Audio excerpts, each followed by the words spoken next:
transtorno depressivo maior, transtorno obsessivo compulsivo, transtorno bipolar, esquizofrenia, transtorno de déficit de atenção e hiperatividade, bulimia, anorexia.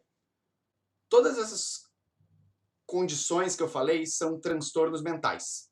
Quer saber o que é transtorno mental e o porquê que eles existem? Qual é a utilidade da gente ter essa categorização?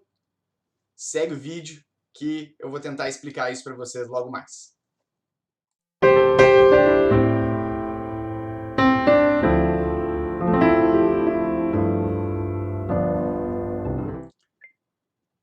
Transtornos mentais são condições de saúde, assim como são doenças.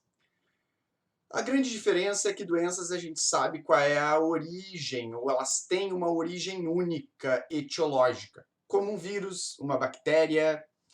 Enquanto os transtornos, eles são conjuntos de manifestações sintomáticas, né, ou sinais que juntos caracterizam aquele quadro, mas que também são condições de saúde. A definição oficial de um transtorno mental é uma condição de saúde que causa alterações nos pensamentos, sentimentos, comportamentos, ou ainda em todas essas áreas de funcionamento e que causa dificuldade ou sofrimento no indivíduo, na pessoa. Então, é um conjunto de manifestações que juntas implicam em algo na vida da pessoa. E aí, a gente pode pegar listas e classificações e manuais e livros que vão dar uma série de quadros.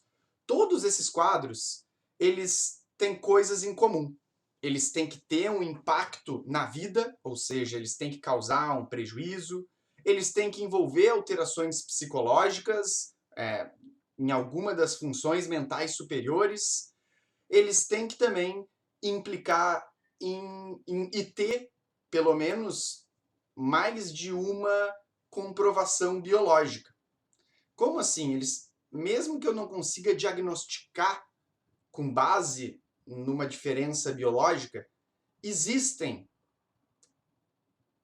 evidências neste sentido que mostram, olha, este quadro aqui, ele está se apresentando de forma ímpar e exclusiva.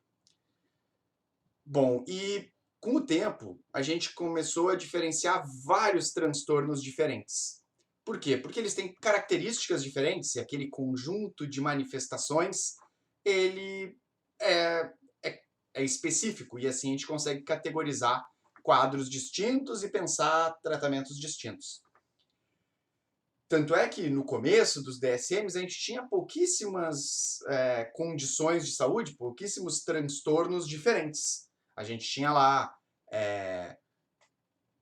bem na origem lá mais psicanalítica, a gente tinha histeria, aí depois começou a ter os tipos de histeria, a gente tinha a psicose, a gente tinha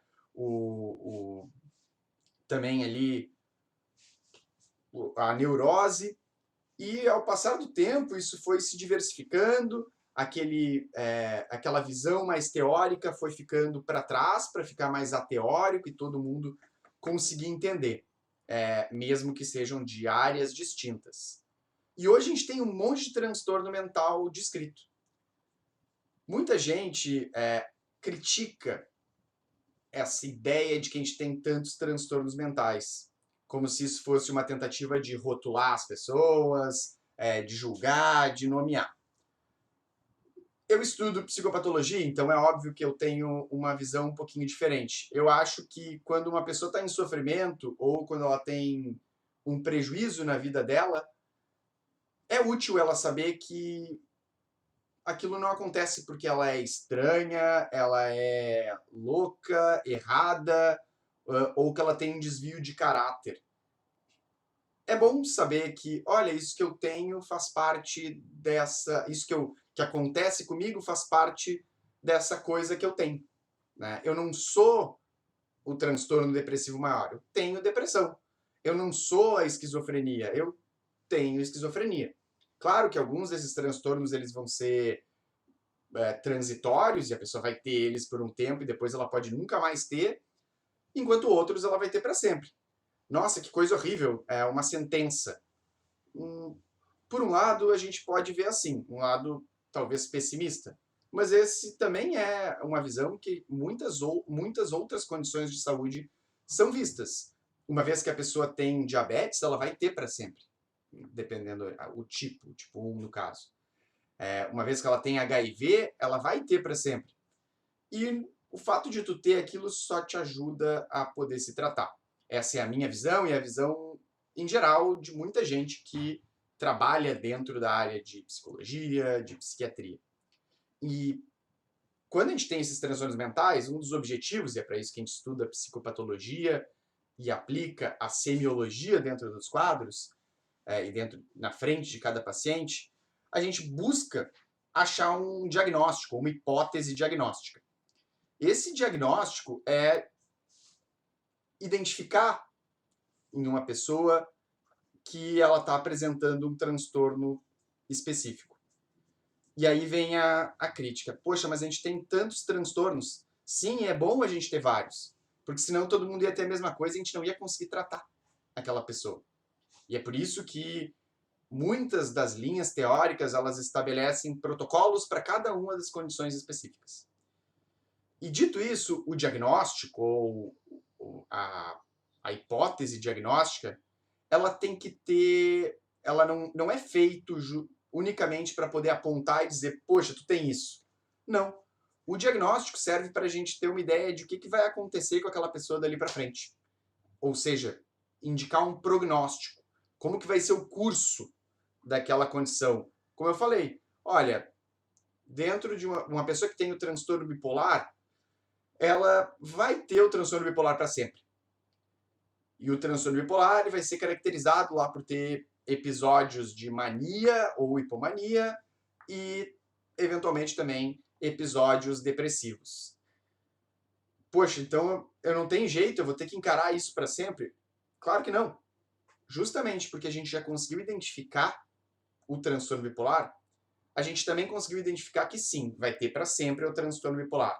Mas pode ficar estável, ou a gente pode conseguir minimizar e controlar a ocorrência desses episódios. E aí vai ser feito um tratamento adequado, direcionado e específico para o transtorno bipolar, que, obviamente, hoje em dia a gente também tenta adequar as especificidades de cada pessoa, que mesmo duas pessoas tendo transtorno bipolar, elas não são iguais. E o tratamento vai ter que ter pequenas coisas diferentes.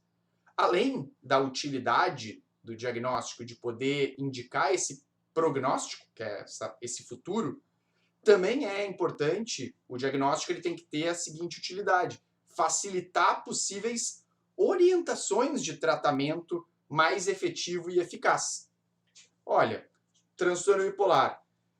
A tendência de quem tem o transtorno bipolar é ter vários episódios, mas é comum que determinadas alternativas terapêuticas consigam evitar, proteger ou fazer esses episódios não serem tão intensos. E a gente sabe que existem algumas alternativas terapêuticas melhores, piores, mas é claro, a gente sempre vai tentar achar aquela, junto com a equipe que estiver tratando cada paciente, da melhor forma possível, que for ser a melhor para aquele caso. E ainda, o diagnóstico também é importante para poder prever possíveis desfechos de um possível tratamento. Ou seja, eu imagino como ele vai ser, eu consigo ver como ele vai ser, prever como ele vai ser, eu consigo orientar o que fazer e eu também consigo prever que pode ser que não dê certo, mesmo tratando. E com isso eu vou poder, eventualmente, diferenciar, buscar alternativas terapêuticas e também considerar determinados riscos. Então, um diagnóstico ele tem uma utilidade. Ele tem uma utilidade de indicar o que a pessoa tem, ele tem uma utilidade para poder prever como aquela condição vai se manifestar, facilitar orientações que sejam as melhores para o tratamento e também prever qual o desfecho daquele tratamento. Vai ser para sempre, vai ser mais curto, vai ser mais rápido, vamos ter que trocar a abordagem, vai ter que fazer terapia e vai ter que fazer... e vai ter que usar medicação ao mesmo tempo. Vai ter, não. Ter é um pouco forte, mas é o recomendado. E, é claro, quando a gente fala de tratamento também, é sempre importante a gente salientar. Não é porque a pessoa ela tem um transtorno mental que ela precisa necessariamente fazer um tratamento. É bem provável que ela se beneficiasse. E também não é porque ela não tem um transtorno mental que ela não pode fazer um tratamento e não pode se beneficiar. Várias pessoas fazem terapia e se beneficiam também sem ter necessariamente um transtorno mental. Bom, dito isso, transtorno mental ele é uma condição de saúde, tá, que envolve alterações biopsicossociais. A gente tem alterações biológicas, a gente tem alterações, impacto social, e isso se manifesta através de alterações psicológicas, né, manifestações psicológicas.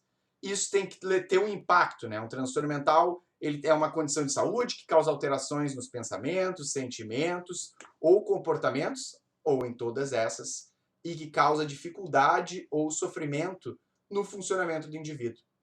Os transtornos mentais, alguns exemplos, eu falei lá no começo, mas transtorno depressivo maior, o transtorno bipolar, a esquizofrenia, a anorexia, a ejaculação precoce,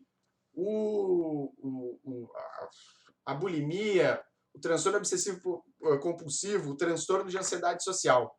Todas essas condições, elas têm em comum que elas são condições de saúde que possuem aí uma origem biológica, um impacto na vida da pessoa que causa sofrimento ou prejuízo e se manifestam através de alterações psicológicas, emocionais e ou comportamentais. Bom, era isso que eu tinha para falar sobre transtornos mentais, passando para vocês a definição e também um pouco do porquê que é útil a gente identificar eles e o porquê que é útil a gente ter a identificação com o tempo de vários transtornos mentais. Claro, não vamos ficar inventando nenhuma condição e os cientistas não vão fazer isso, mas quando eles percebem que algo que é parecido pode ser diferenciado e que, se trouxer um benefício para poder prever um prognóstico diferente, um tratamento diferente e desfechos do tratamento diferentes, é interessante sim a gente diferenciar. A última mensagem: transtornos mentais são normais. Não é porque uma pessoa tem um transtorno mental que ela é errada. Pelo contrário, a gente tem estatísticas que mostram um monte de gente tem um transtorno mental. E a identificação deles faz as pessoas entenderem que aquilo que elas têm não é porque elas são defeituosas. Elas têm uma condição de saúde, como a gente também pode ter outras condições de saúde que são doenças. Tá? O caso dos transtornos, a única diferença é que não tem esse uma causa única. Os transtornos mentais são multifatoriais. E isso a gente vai deixar para outro momento. Então, espero que tenham aproveitado o vídeo, que a mensagem tenha ficado clara. E qualquer coisa, só entrar em contato. Fiquem todos bem, pessoal. Tchau, tchau.